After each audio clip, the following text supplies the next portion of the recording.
ये कहानी है एक ऐसे साधु की जिनका न कोई आश्रम था न कोई ठिकाना। दो सरल हृदय गोपियों की भक्ति ने वो कर दिखाया जो बड़े बड़े साधक भी न कर पाए।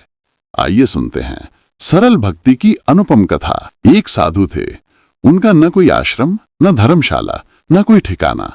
जहां रात होती वहीं ठहर जाते और भिक्षा से जो मिलता भगवान का भोग लगाते।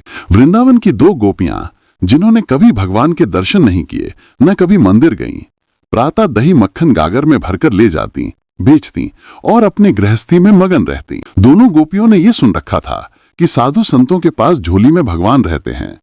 एक दिन दोनों अपना दही बेचकर यमुना के निकट आई। वहां देखा कि एक साधु अपनी झोली रखकर संध्या वंदन हेतु स्नान करने गए हैं। झोली एक वृक्ष के नीचे रखी है। कौतूहलवश झोली में भगवान है।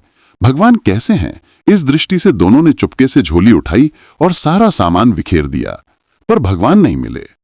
तभी उनकी नजर एक डिब्बे पर पड़ी। डिब्बा खोला तो देखा कि लड्डू गोपाल डिब्बे में बंद है। एक सखी बोली, यही भगवान है। दूसरी बोली, कितनी निर्दयी है ये सन्यासी, भगवान को बंद करके रखा है। पहली सखी, देखो बेचारे भगवान के हाथ पैर सब टेढ़े हो गए हैं।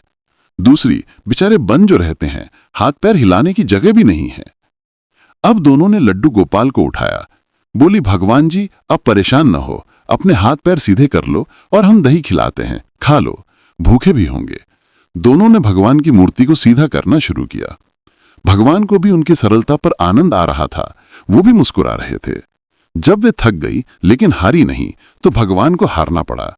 लड्डू गोपाल की मूर्ति सीधी हो गई, भगवान सीधे खड़े हो गए।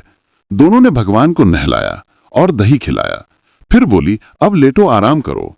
वो सीधी मूर्ति डिब्बे में नहीं जा रही थी। तब तक वो महात्मा जी आ गए। दोनों डर कर भागी।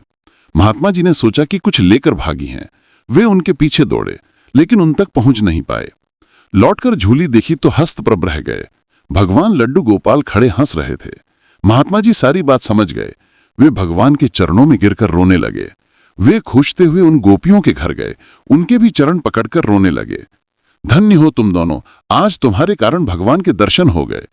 जीवन भर संग लिए घूमता रहा पर सरल नहीं बन पाया। वो गोपियां शायद वेद शास्त्र ना जानती हों, पर उनका हृदय निष्कपट था। उनकी भक्ति निर्मल थी।